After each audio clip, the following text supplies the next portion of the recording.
여러분 반갑습니다. 장 박사입니다. 다들 즐거운 주말 보내시고 계시는지요? 네.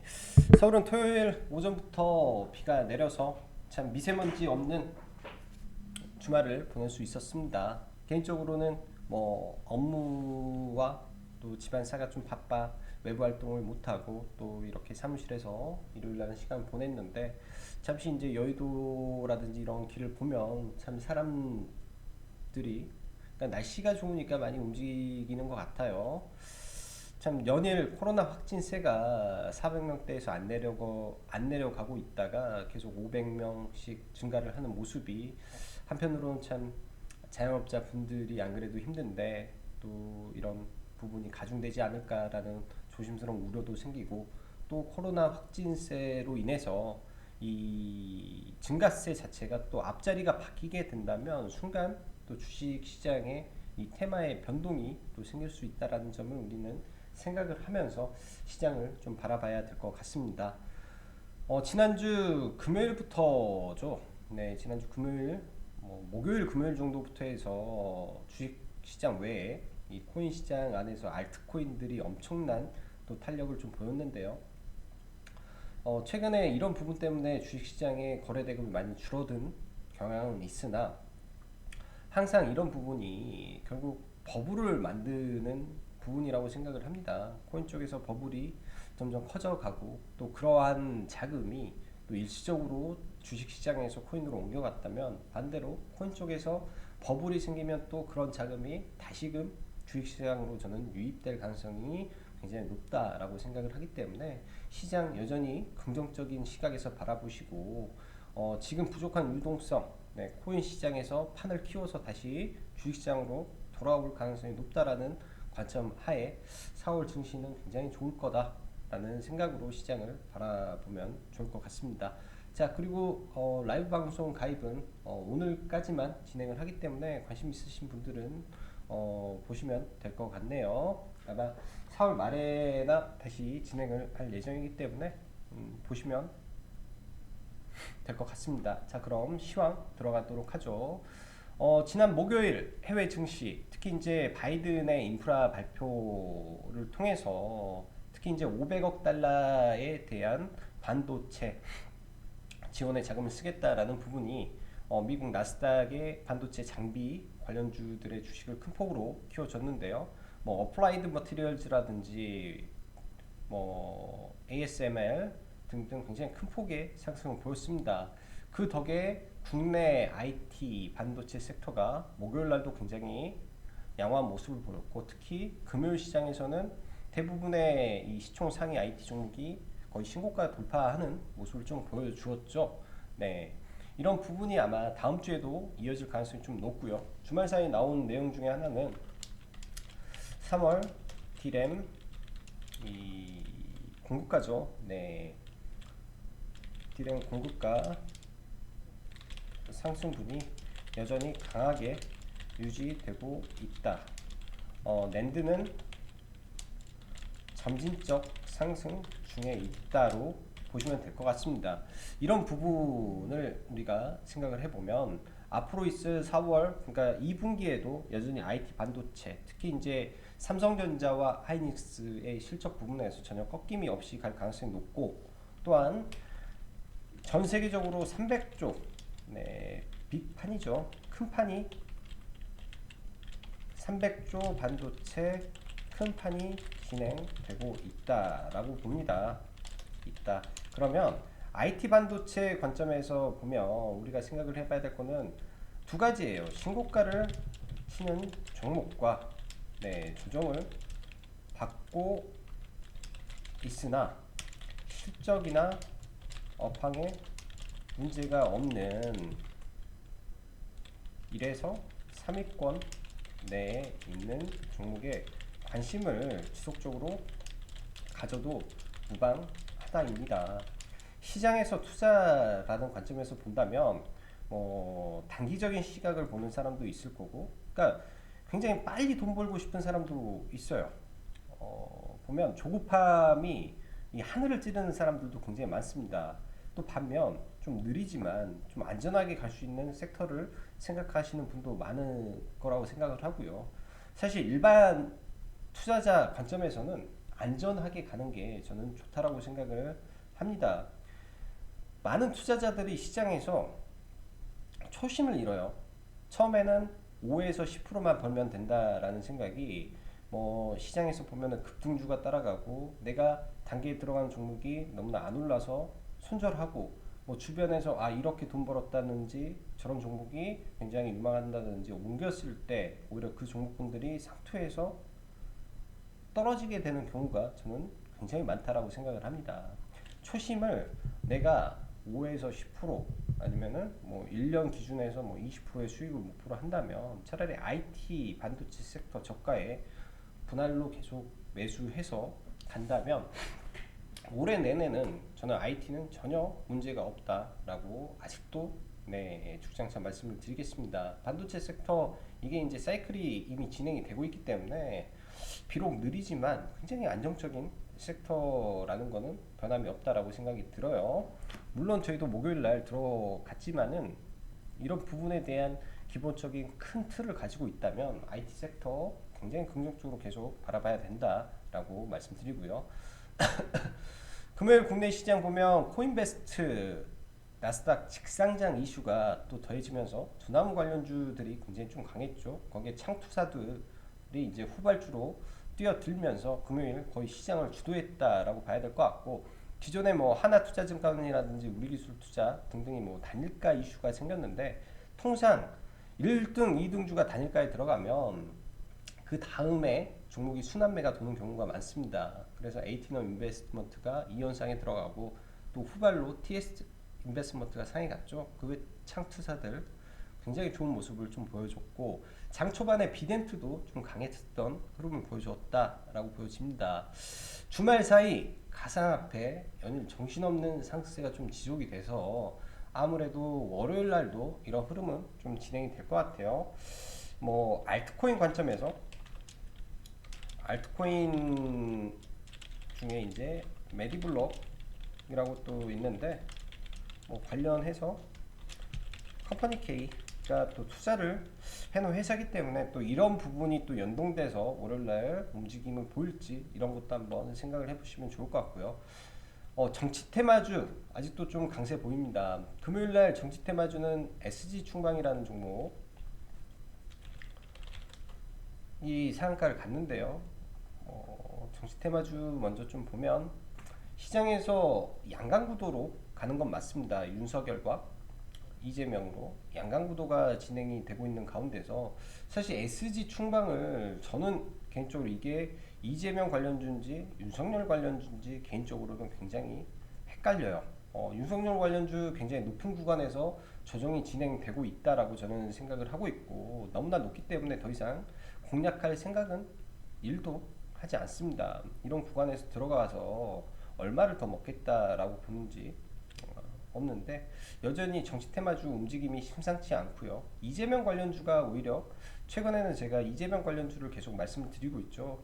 오히려 후발로 움직임이 가능한 게 이재명 관련주가 될 가능성이 높다라고 보여집니다. 일단 뭐 과거에 대장으로 올라갔던 동신건설 네, 흐름을 많이 돌려놓았고 포타소프트 금요일 좀 강했고요. 저는 개인적으로 진짜 이건 좀 헷갈려요. S충방이 누구 관련주인지. 근데 차트 관점으로 금요일날 좀 매매를 해서 일단 상한가의 종목을 좀 들고 좀 넘어가고 있습니다. 자, 주말 사이 페이스북에서 5명의 개인 정보 털렸다라는 뉴스가 이제 주말 사이 나왔는데요. 일단 드림 시큐리티라는 종목이 차트 관점에서는 굉장히 아름답지 않나라는 생각을 합니다. 라온 시큐리티가 목요일날 대량 거래량을 터치고 네, 금요일날도 일단은 강세를 보였는데 의미 있는 구간에서 반등이 나왔고 이런 자리를 또 이탈하게 되면 또 하락세가 또 이어질 수도 있고 반대로 이런 자리를 지켜준다면 상승이 연속될 가능성도 높기 때문에 드림 시큐리티는 계속 드림 라운 시큐리티는 계속 봐야 될 사항이라고 생각을 합니다. 가상화폐 시장이 굉장히 뜨겁게 올라가는 가운데 예전에는 가상화폐가 올라갈 때 동시에 이 보안주들도 같이 올라갔었습니다. 그 보안 가운데에서도 드림 시큐리티도 과거에 가상화폐가 올라갈 때 굉장히 크게 올라갔던 종목인데, 사실 지금 시장에서는 가상화폐 투자사들이 굉장히 많이 올라갔죠. 그 가운데서 페이스북의 5억 명 개인정보 신상이 털렸다라는 이슈가 다시 한번 보안 섹터에 강한 훈풍을 불어넣을 수도 있지 않나라고 생각을 하기 때문에 월요일날 오전부터 관심을 좀 가져보셔도 될 것 같아요. 굉장히 이렇게 보면 높은 구간으로 좀 보이겠지만, 사실 박스권 돌파의 초입이기 때문에 박스권 돌파를 만드는 시세의 초입이 될 수도 있는 그런 순간이지 않나라고 생각이 듭니다. 그래서 관심을 갖고 봐야 될 것 같고요. 주말 사이 웨이브에서 겨울왕국 등 디지털 콘텐츠를 더 이상 볼 수 없다라는 기사가 나왔죠. 최근에 알로이스라는 종목이 디즈니 플러스 관련된 종목으로 상한가를 들어갔고, 월요일날 한 차례 더 움직일 가능성이 좀 있겠다라고 보여집니다. 그래서 테마주 쪽으로는 디즈니 플러스에 관한 종목 하나 볼 수 있을 것 같고, 그 다음에 페이스북 관련된 개인 신상 정보의 이슈가 보안주를 움직일 수 있는 관점이 되지 않을까라고 생각을 하고 있고요. 정치 테마주 중에서 보성 파워텍이라고 과거 반기문 관련주죠. 반기문 관련주인데, 사실 SG 충방도 반기문 관련주로 같이 올라왔었고, 보성 파워텍도 유명한 정치 테마주인데 정치 테마주 후발로 좀 움직이는 모습을 보여줍니다.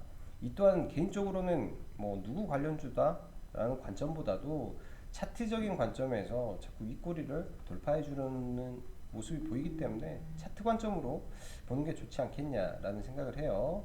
재무적으로는 사실 과거에는 그렇게 좋은 모습은 아니었으나 그나마 재무적으로 많이 회복된 모습이기 때문에 재무적으로는 그렇게 불안한 종목은 아니지 않겠느냐 정도로 해석이 됩니다.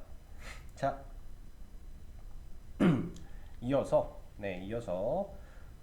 여러 가지 이 창투사의 흐름이 있는데, 저는 최근에 급등하고 있는 종목군들보다는 예스24라든지 카뱅, 그러니까 앞으로 있을 창투사에 대한 이야기를 많이 했죠. 카뱅 관련해서 예스24, 그 다음에 그렉 관련해서 DPC를 들어가 있다라고 말씀을 드렸는데요.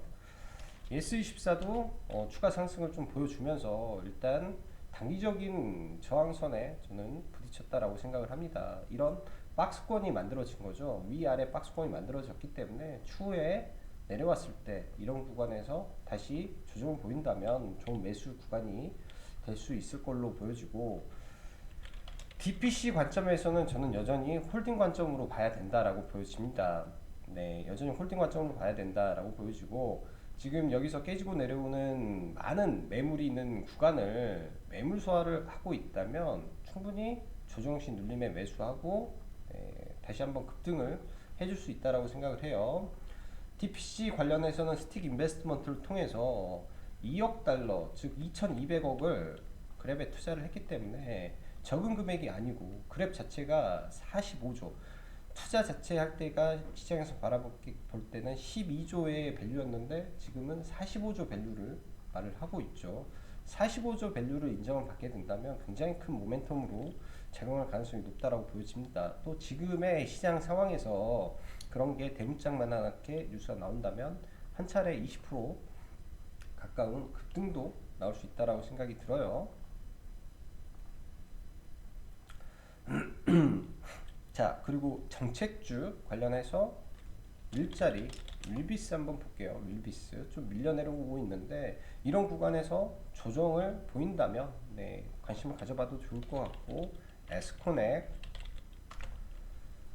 에스코넥도 박스권을 잘 만들고 있죠. 조금 느린 종목이지만 끼가 있는 종목이기 때문에 조정 구간에서 여전히 관심권에 더 두고 봐야 되고, 장기 이평선을 우상향으로 돌렸기 때문에 내려올 때 좋은 구간에서 매수 관점에서 보시면 좋을 것 같아요. 특히 이제 에스코넥은 올해 하반기 폴더블 폰에 납품을 시작을 하는데, 폴더블 폰 관련주로 지금 많이 올라와 있는 게 타임테크닉스입니다. 네, 폴더블 폰 관련해서 과거에는 폴더블 폰을 삼성전자만 했다면 지금 샤오미도 뛰어들었고요. 그 다음에 오포, 비보도 뛰어들 준비를 하고 있고, 화웨이도 하고 있죠. 거기에 내년이면 애플도 진행을 하기 때문에 폴더폰 시장이 굉장히 크게 개화 중입니다. 그 안에서 에스코넥 같은 경우는 일자리와 폴더블 두 개가 엮여 있기 때문에 어느 순간 되면 이 힘의 분출이 저는 나올 수 있을 거라고 생각을 해요. 통상 이 고점에서 음봉이 나온 종목군들, 이런 종목군들을 잘 봐야 되는데, 이런 게 음봉 매집일 확률이 굉장히 높습니다. 그 이후에 이런 자리를 돌파하게 되면 흔히 말하는 돌파 매매 하는 사람들이 들어가는 거고, 지금 이런 구간은 굉장히 느리지만 선침의 관점에서 보는 거죠.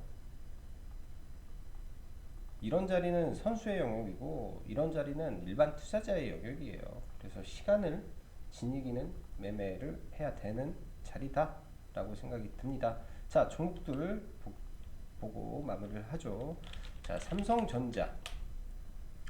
금요일날 삼성전자가 2%를 상승하면서 사실 코스피 시장을 굉장히 크게 들어 올렸습니다. 삼성전자가 사실 전체 시총을 차지하는 비율이 우선주까지 포함하면 30%가 넘는데, 삼성전자가 2%가 올랐는데 사실 코스피 지수는 오른 게 없어요. 이렇게 보면 코스피 지수는 삼성전자의 힘으로만 지금 올렸다라고 생각이 들고, 삼성전자와 현대차가 올랐고 나머지 코스피 대형주들은 사실 그렇게 좋은 흐름은 아니었다라고 보여집니다. 결국은 삼성전자가 지금 주가를 올리는 부분이라 그 외 종목군들이 약간 수혜가 좀 됐던 하루고요. 대신 삼성전자가 올라가면 IT 반도체 섹터는 좋았겠죠. 자, 목요일날 언급했던 원익 IPS, 네, 시초가부터 가게 나왔고, 저희는 일단 57,000원에 전량 매도를 하고 좀 매도를 했고요. 이런 종목군들 이미 시작이 됐다면 또 밀릴 때, 네, 이런 구간에서 좋은 자리에서 들어가면 좋을 것 같아요. 저희는 이날 시가 아래에서 들어왔기 때문에 충분히 단기적으로 2조대 이상의 종목에서 한 10% 정도는 만족할 수익을 좀 봤다라고 생각이 듭니다. 그 밖에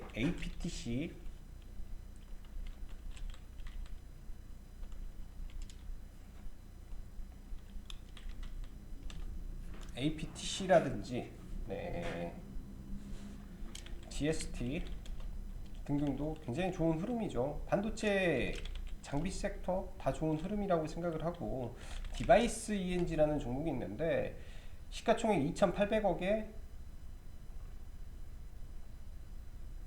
충분히 조정을 받았다라고 생각을 해요. 이런 조정 구간에서 또 매수를 해서 반등할 때 매도를 잡아도 좋겠다라고 보여집니다. 그래서 반도체 IT 섹터 여전히 진행 중에 있다라고 생각을 하고 있고, 지금 금요일 날은 거의 대부분 장비 업체, 그 외에 뭐 솔브레인 정도 상승 흐름이었는데, 사실 전 세계적으로 가장 많이 투자가 진행이 되고 있는 부분은 파운드리 시장이에요. 파운드리 시장에서 우리나라 세 개 업체가 있죠. LB세미콘이라든지, 그 다음에 테스나, 에페스, 테크윙 등이 있습니다. 지금 주가가 비록 많이 못 올라갔지만은 이런 종목군들 눌렸을 때 120일 이평선 근처에서는 항상 아주 120일 이평선 아래는 굉장히 좋은 매수 기회가 되는 종목군들입니다. 또 내려오면 120일 이평선을 기준 삼아서 저는 매수를 하시면 어떨까 생각이 들고요. 테크윙, 테스나, 네페스, LB세미콘 등등의 종목군들 흐름 잘 지켜보시면 좋을 것 같네요.